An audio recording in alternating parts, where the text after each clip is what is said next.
Yo, Kachi Rob coming at y'all one more time. What's going on, everybody? Hey. Yes, so it's a Tuesday, and it's a very cloudy Tuesday, and nothing much going on right now. I want to make another video, and it's going to be about, looking within yourself for the answers. And the difference in ceremonial, the whole difference in ceremonial rituals and looking deep inside, of yourself. Now,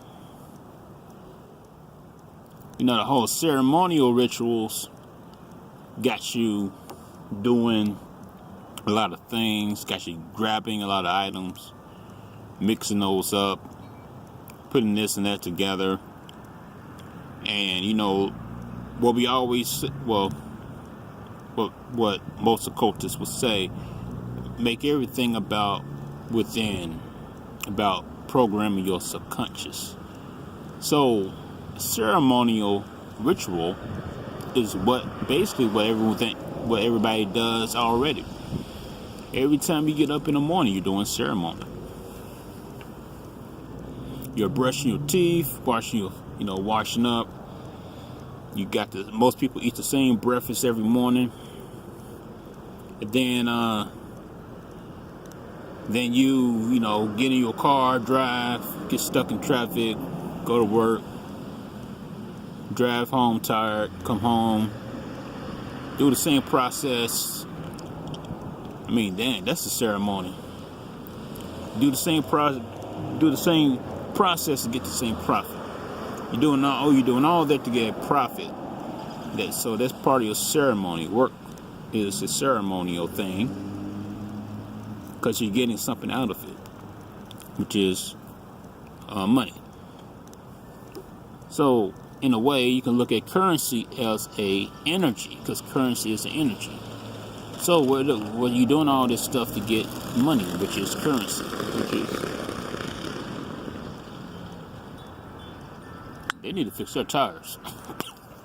So you're doing all this for currency, which is money. Currency is energy, which is synergy, because you're working to get this money,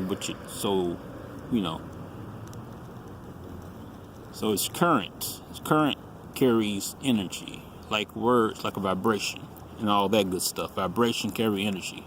So all this stuff is ceremonial.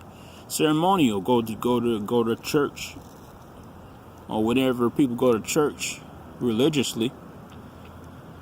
That's a ceremony. You wake up the family all early, get washed up, do this little prayer, go to church. Then you got your whole 2 or 3 hours of jumping up and down, come home, have a dinner. You know how people do it. Black family always want to talk about Sunday dinner. Sunday dinner is a ritual too. Always having big old Sunday dinner. You got to have that big old Sunday dinner. But see, all this gets programmed since you're a kid. You're doing all these things ritualistically. It gets programmed in your subconsciousness. So it's a ceremony. Ceremonial.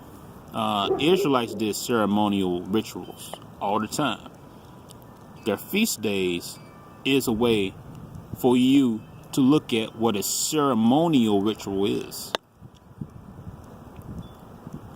Why I say a ceremonial ritual? Because they say their God told them to have these days. So you're doing a feast of a lamb, like a pet. Well, let's say a Pentecost. The bread, let me see, Passover. We got the Passover bread, unleavened bread. You got the time of the unleavened bread and all this stuff. But basically, you're doing all these things because it's a holy day, a feast day, and you got 7 of them, which is, once again, the number 7 pops up, which 7 goes with a lot of things. And it's a ritual for you, because you're doing this to feel holy, because you want to feel like a holy people, because you guys say you're holy and you're doing this. And same thing with holidays. Those are rituals towards someone's God or a idea, and this get programmed in your subconscious mind, where then you feel like you have to do it. You have to do it. You have to do it. So when you're doing ceremony, this thing, hold on.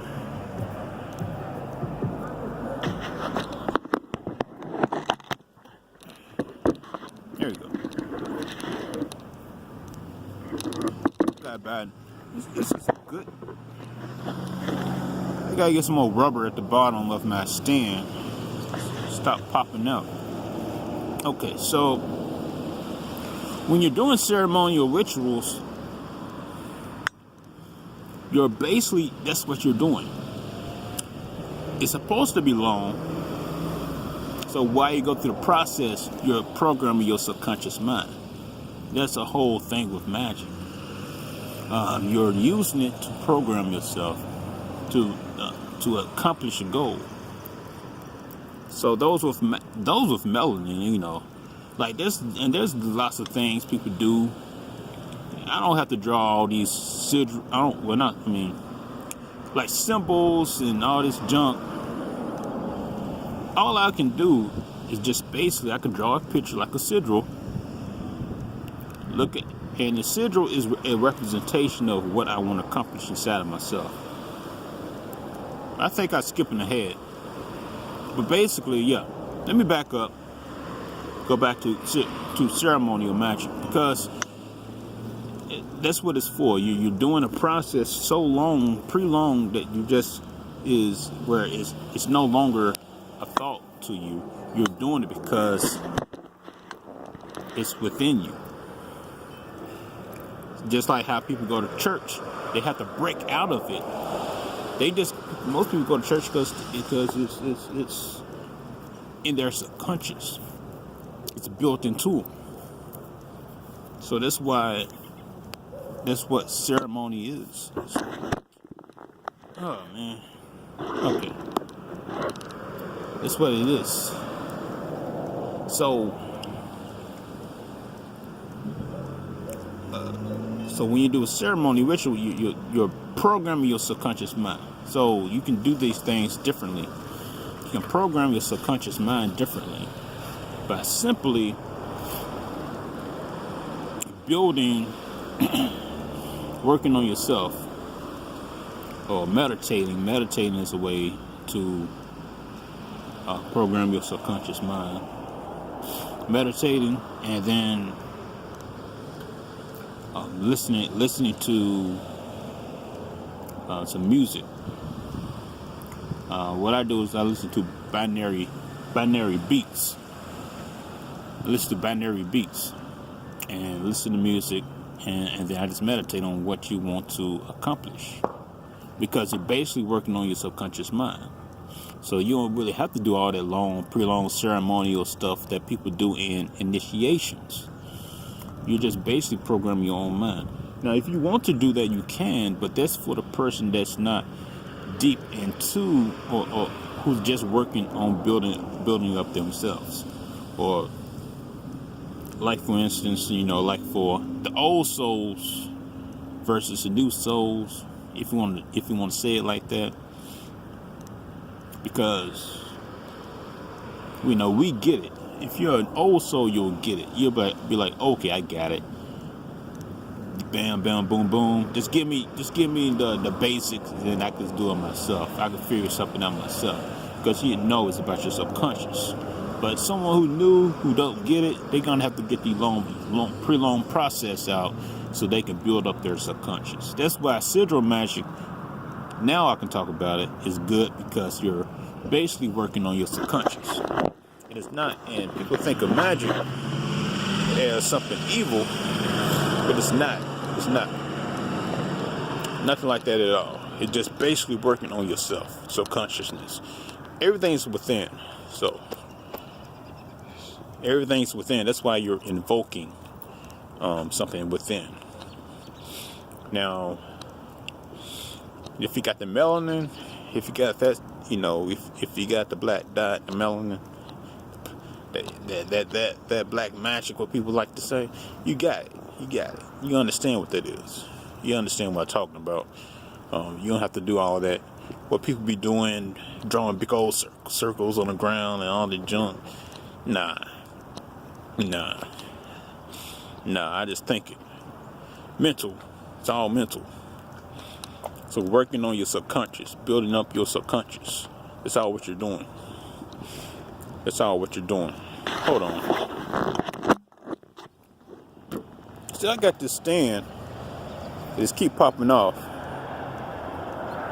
So that's why I gotta hold my phone right now. I'm just gonna have to hold my phone to do this. But alright, it's all good. Yeah, I'm trying to walk around. Getting a little cold. But I just want to come outside, get some air, get some, a little bit of artificial sun. It's not the real sun anyway. Sirius star is the real sun, but that's another video. But yeah, let me continue this video. Just give me one moment. Push pause. Yeah, I had to come back in. It's too cold for me. I don't know how y'all people up north do it. It's too cold. Dang, I'm south. It's cold. I think it's just cold. I can't do that. So, but yeah, the best thing you can always do is just always speak words of power to yourself and uplift yourself with words that can manifest what you're thinking inside. And that's what most magic is. People use it for to give them an edge in their outcome or whatever they're trying to pursue. Give them an edge. But the real edge starts within yourself first. Within yourself first. You have to look inside yourself and realize the type of person who you're trying to be. And that starts with just saying, I am this, I am that, I am the I am. And then you can start mentally building yourself up. The words are mental. Words can empower you faster than anything else. If you're saying it to yourself and you mean it. So, but words can do so much. You still have to do the action. So that's why ceremonial magic or ceremonial rituals is a good thing to do for just starting off or doing something, because you have to make sure you go out and do the work. Now, if you're the type of person that will go out and do the work, just jump straight into just doing the mental.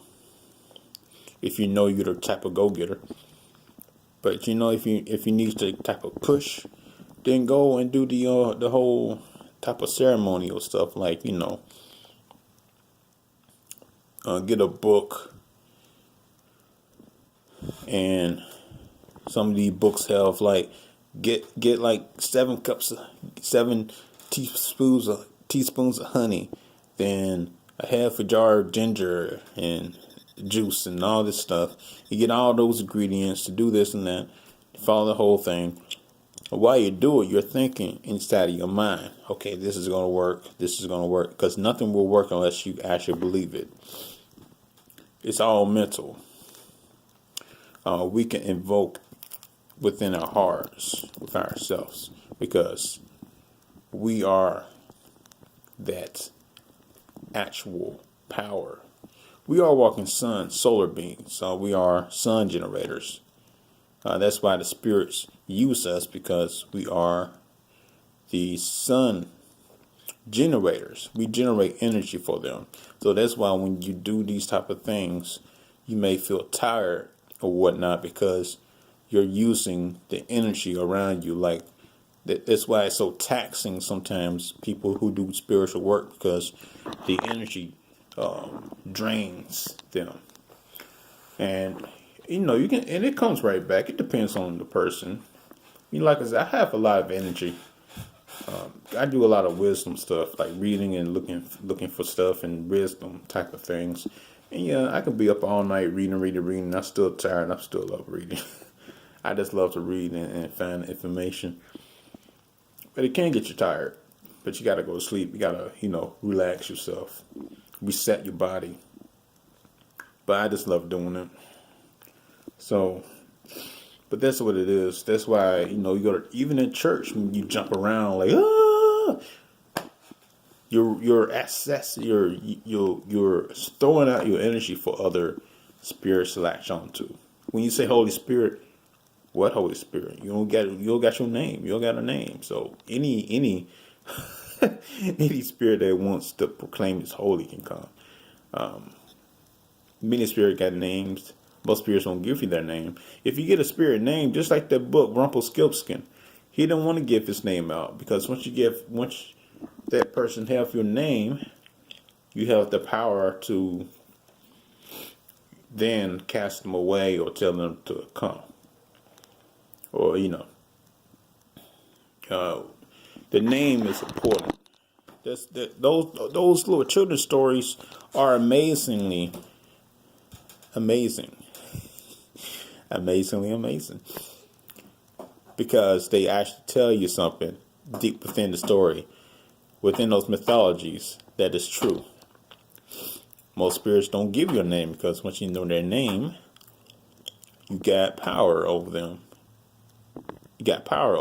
So, but depends on what you're doing or what they're doing. If they're mischievous, so that's what the whole Rumpelstiltskin was, mischievous.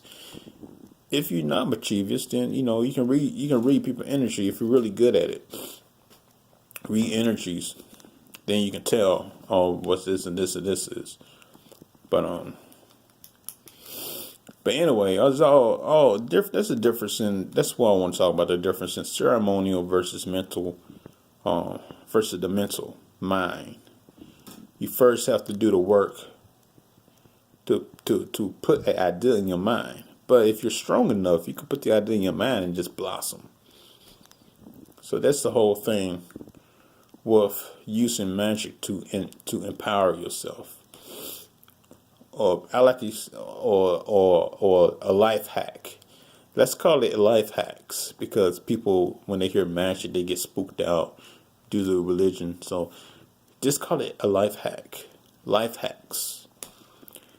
Putting power words in your mind so you can be a better person, or do better, or feel more empowered. So that's all I want to say. I went from outside to inside because it is cold. I can't deal with that cold. I don't know.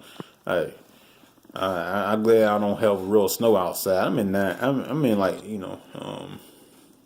I'm in Tennessee, so we don't get snow. But man, I still think it's cold. So I can't do that. But yeah. All right then. This is Akachi Ra coming at you with another video. Hopefully you love it. Like, share, and subscribe, and leave some comments down below. Talk to you later. Peace and love.